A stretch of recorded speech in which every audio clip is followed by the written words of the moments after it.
皆さんこんばんは。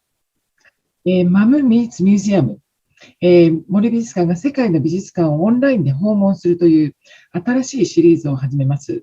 その最初は、現在森美術館で開催中のアナザーエナジー展、出品作家の一人のアンナ・ベラ・ガイゲルの個展がベルギーのゲント現代美術館で開催されていますので、そちらを訪れたいと思います。本日は森美術館から館長の私、片岡と、10月にアジャンクトクリエイターになったマーティン・ゲルマン、そしてゲントの現代美術館 S.M.A.K からはアシスタントクリエイターのタンニャ・ブーンさんがツアーをしてくださいます。Good morning, everyone. While movement and travels are limited due to the COVID-19, Mori Art Museum is launching this very interesting new project where we virtually visit the latest must-see exhibitions, museums around the world, made possible by Mori Art Museum, linking with the other museums online. For the first edition, we will be live streaming a solo exhibition of Anna Bella Geiger, one of the artists participating in our current exhibition, Another Energy, and her solo show is ongoing at famous museum S.M.A.K, the Municipal Museum of Contemporary Art, Ghent in Belgium. So today from Mori Art Museum, beside myself, the director of the Mori Art Museum, the Martin Gelmer, who recently appointed as Mori Art Museum adjunct curator based in Germany, and from S.M.A.K, assistant curator Tanya Boone, will be kindly giving us the tour. So let's connect with them. Good morning, Tanya and Martin. Good morning. Good morning, Mami. Good morning, Tanya. Hello to Belgium, to Japan from Mönchengladbach, where I'm sitting, in another famous museum. That's fantastic. So let's ask Tanya to give us a walkthrough of a beautiful Anna Bella's show. Yeah, thank you, Mami. Thank you, Martin. I am obviously standing in S.M.A.K in Ghent, where we have currently a retrospective exhibition by Anna Bella Geiger, who is also featured in your exhibition in Tokyo. I will guide you through the works. It's about 150 artworks, and they span a period from the mid-60s until today.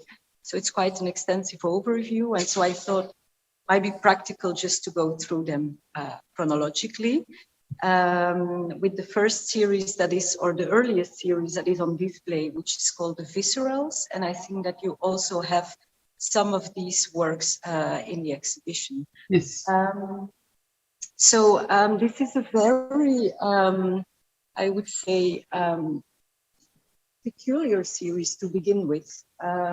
It's, well, a series that is kind of stylistically developing out of the informal abstract works that she was making in the 50s, but already going towards an exploration of space, which will then become her main area of interest from the 60s, 70s onwards. Here it's very specifically focused on the body and the internal parts of the body. So you see here eyes, brains, livers, lungs,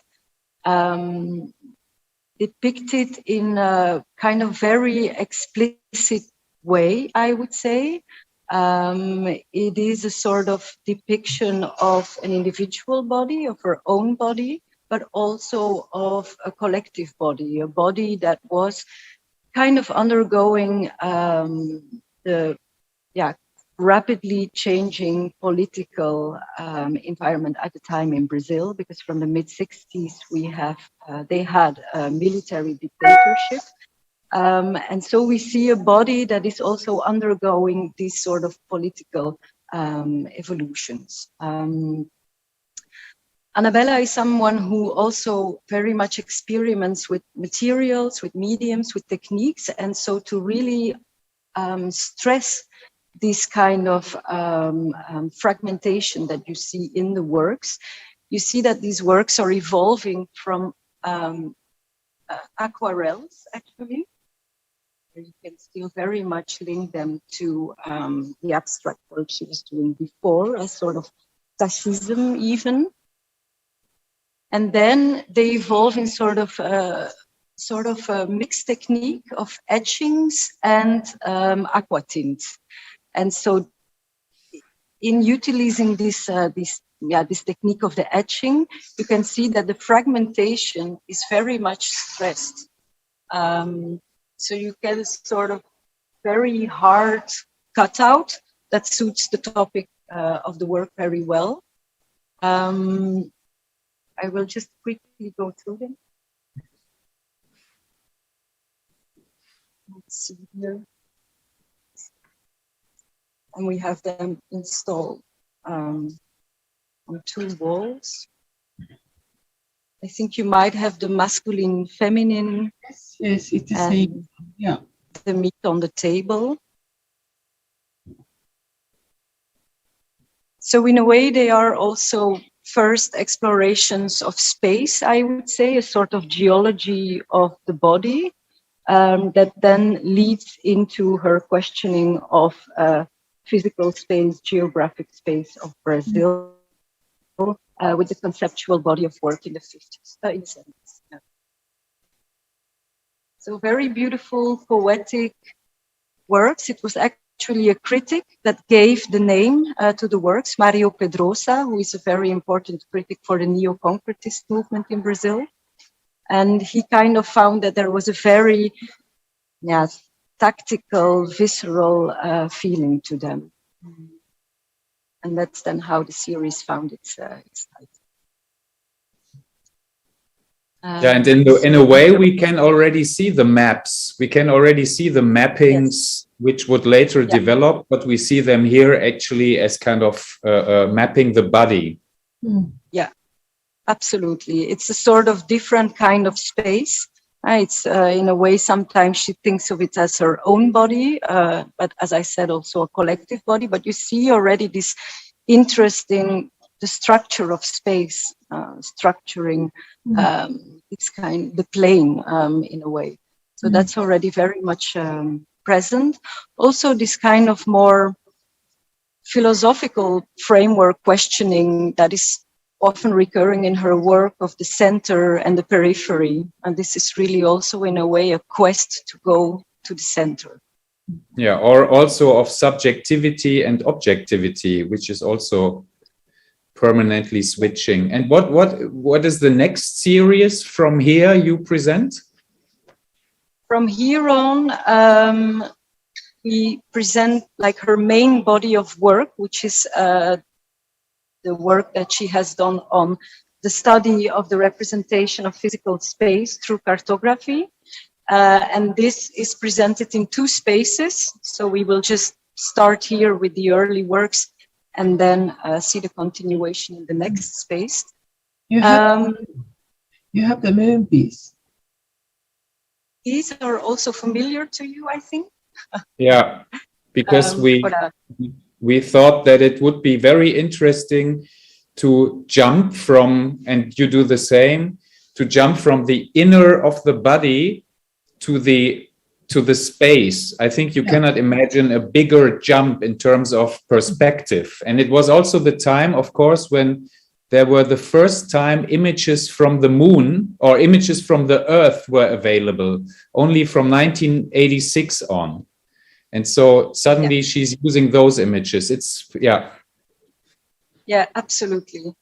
It's definitely also the reason why we are kind of bridging or making this bridge, because this projection inwards is now a projection outwards, also outside of Brazil, as far as you can get in a way, and based on images that were available after the first moon landing.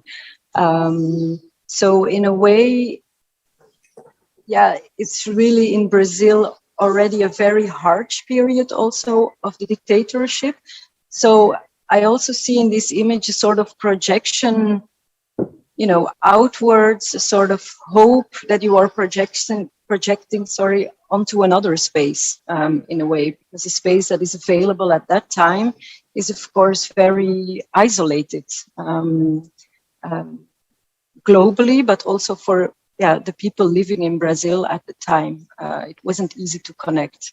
And so these are very beautiful photo serigraphies. It's hard to kind of like place it here, but in Brazil, Anna Bella is also considered as an innovator of printing techniques, because she experimented so much and she's combining so many techniques. And so the lunar series is evolving into the lunar Polaridades series, where she's for the first time inserting words. Anna Bella studied languages and linguistics.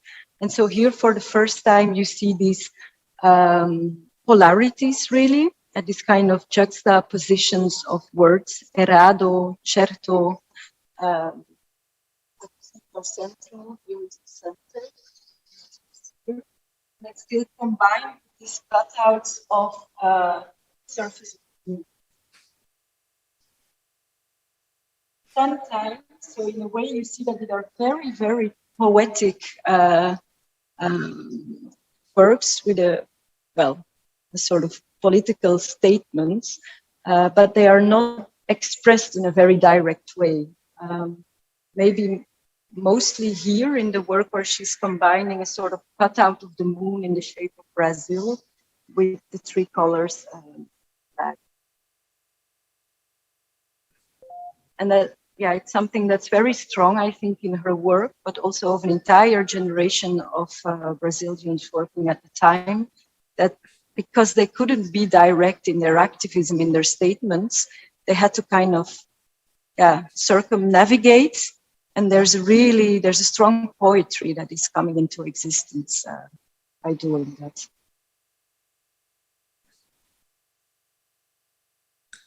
Do you think that Anna Bella's work is also informed by her husband's job? It must, if they were communicating, yes. Yes, so Anna Bella's husband is Pedro Geiger. He's an important geographer in Brazil. He kind of redesigned, I think, the country into three or four main zones. He was also a Marxist, so he was really on the radar in a way of the government. And Anna Bella, yes, I think that she had really one foot in the sort of artistic milieu and one foot in an intellectual milieu, where geography, where occupation, exploitation were heavily discussed. Yeah, or just general ideas of what is a boundary and what are things, the implications of that. Let's go to the next section. Yes. Yeah, from there, it is evolving into another series, which is called Local da Ação. Yeah. And there we see that really the globe is entering the work, and that she really, it's a really very intense formal play around the motif of the globe. It's a hemisphere, so it's an oval form, and you can see it more here. So we can discuss afterwards, so it's a discussion. And then you see this evolving into sort of, a whole series of gestures where she erases Brazil, where she puts Brazil at the center of this globe, but she also at the same time kind of, it's a blind form, it's a blind spot, so it's not really present either. She works with the arrows, pointing at where this place of action, Local da Ação, is situated. She's doubling the forms. So it's a very beautiful formal play that in a way kind of expresses the sort of mechanisms of cartography, right? Playing with the visual language of cartography just to show what it actually does. It's a representation and in this kind of representation are, of course, ideas, ideologies hidden that are not expressed on the surface of. And this is actually work she was doing from the mid-70s to the 80s, or which period are we now? We are now in the 70s, beginning of the 70s until the end of the 80s. Yeah. So she also made a beautiful video, which, sometimes has some technical defaults. With a soundtrack of Kraftwerk, Autobahn. This video is from 76, so it's really the early works, but she's already experimenting also, you can see. But we'll talk a bit more maybe how the video work later because on. The video work is coming in now, right? If we think about chronological, this is the moment of video, also Passagens.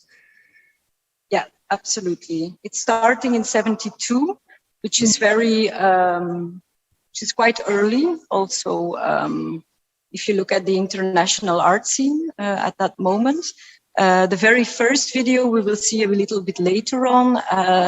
This has evolved out of her educational activities at the Museum of Modern Art in Rio.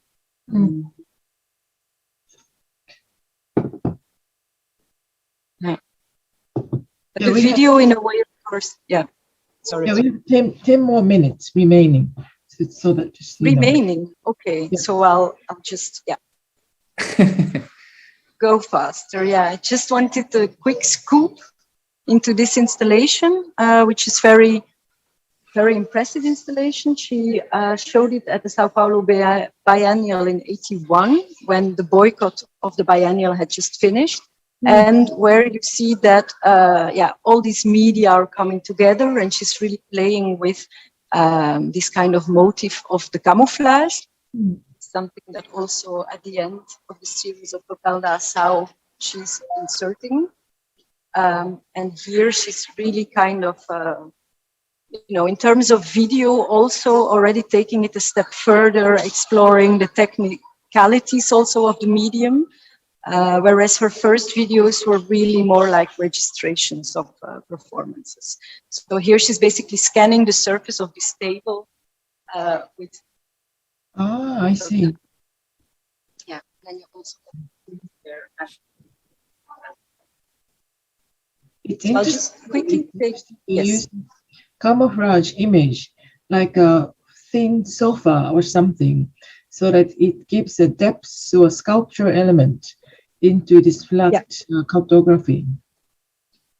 Yeah, she's working a lot with these soft pads, and of course there's a tension between the sort of softness of the material and this military reference. Yeah. But it's also interesting because in a way there we are not looking at the representation of physical space. It's actually an image of the clouds that she has reworked to make us think that we are looking at a sort of, like geographical map.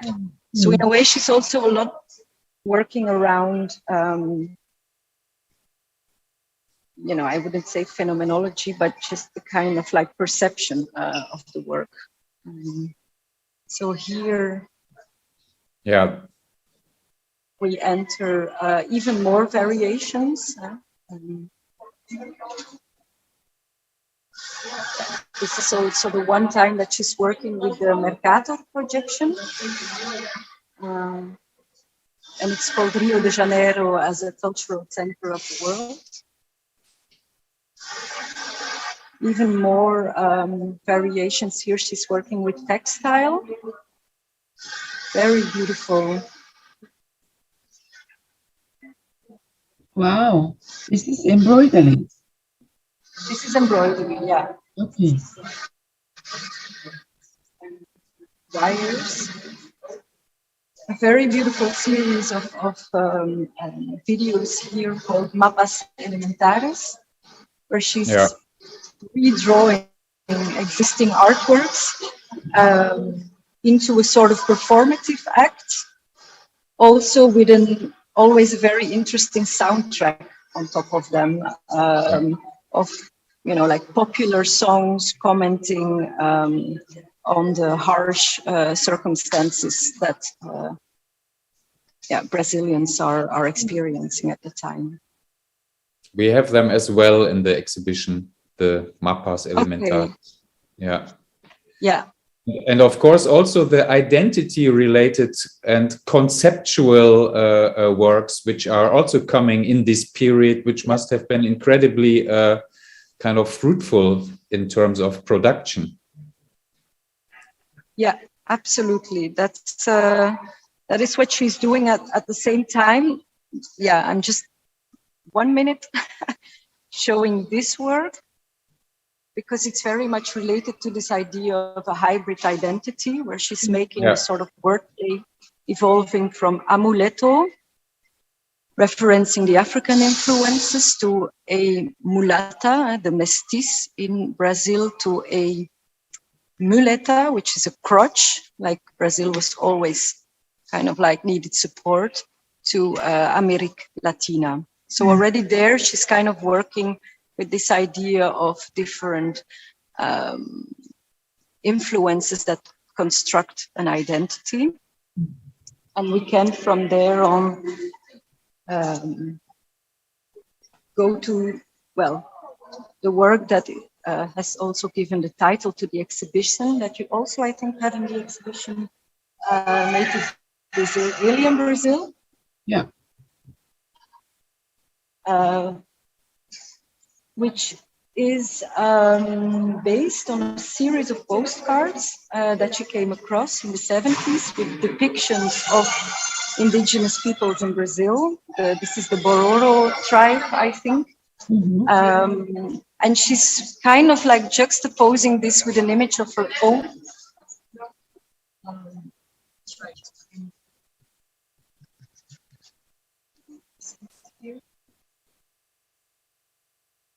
Oh. Very simple images that are made at her home with friends, with family. And where, in a way, of course, this idea of a mirror is very symbolic, coming from psychology at a sort of important stage in the development of oneself. But in a way, so this sentence here is very important. It says that she's unprepared to take on this pose of the primitive man. So it's not really the idea to kind of mimic. It's more the idea, I think, of just showing this kind of ethnographic gaze, the gaze that determines like notions of race, of gender, of identity. That's more what is at play here.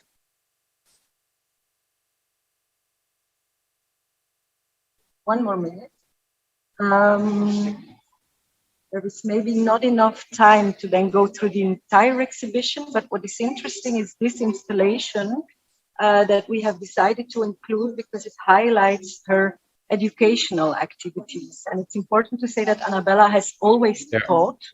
That's also how she became this pioneer of video art. She taught at her house, showing all these, experimenting, let's say. She's always taught at institutions as well. And this installation is a reproduction that developed out of her educational activities that were quite experimental at the time. It was a sort of guest course at the Museum of Rio, where she kind of initiated these exercises on the outskirts of the city that are very much related to, like land art, body art, things that were really happening on the international scene. So it's maybe a good way. I can't explain it into depth and all the layers of the installation, but it's good to show that Anna Bella in a way was really connected to the questions of the time, although she was in a very isolated position. Are you showing Circa, the sound installation, which we were trying to show but we couldn't? It's called Circumambulatio, yeah. And it's kind of, it's a very layered investigation into a more philosophical notion of the center. So she's also quoting, historians of religion like Mircea Eliades, but she's also conducting interviews in the streets. And then she's kind of like putting this information together, I would say almost in a sort of Abi Warburg constellation, it's really one big visual association of centers. Yeah, but this research also led to the sand installation Circa. It is also in a way embedded in this project. And so did you also try to exhibit it in the show, or didn't, because in Japan it just didn't work because she couldn't come? Yeah, absolutely. This was a sort of decision that was made also with the museum in Sao Paulo, not to include this installation. Had more to do also with sort of restrictions of space. I have to admit, because their space is really not very adequate to show these kind of installations. And here, we needed to really make a choice. But it is, as you say, we could already show the very beginning of this reflection with this installation. Mm-hmm. What a pity that it couldn't be shown in Tokyo. It would have been very complementary then. Yeah, we had originally the idea of showing the reproductive work of her, the prints plus this installation. But what it came in the end is very beautiful. But it's also great to see how many of those works she did and how physical it is, which one can really see now in your exhibition in S.M.A.K. Mm-hmm. Yeah. Thank you very much, Tanya. And it's a great way of experiencing the exhibition. And I hope our listeners could have a chance to either go to S.M.A.K. until when, Tanya? Until 7th of November. 7th of November. Yeah. Okay. Which is next Sunday. Ending quite soon. Yeah. But also, if our listener is traveling, if our listener is in Japan, the exhibition Another Energy, featuring the work of Anna Bella Geiger, will be held at the Mori Art Museum until January 16th. So thank you both Tanya and Martin to join our experiment of a museum visiting another museum online. 皆さんご視聴ありがとうございました。アンナ・ベラ・ガーゲルさんの作品を展示しているアナザーエナジー展は1月16日まで森美術館で開催をされています。次回のMAM Meets Museumは同じく、アナザーエナジー展出展作家のアナ・ボギギアンの個展が開催されているドイツのジーゲン美術館を訪れる予定です。日時については、美術館の SNS で改めてお知らせいたします。どうぞお楽しみに。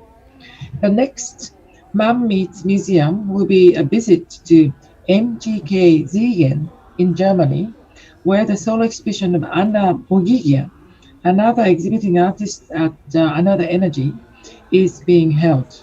The date and time will be announced on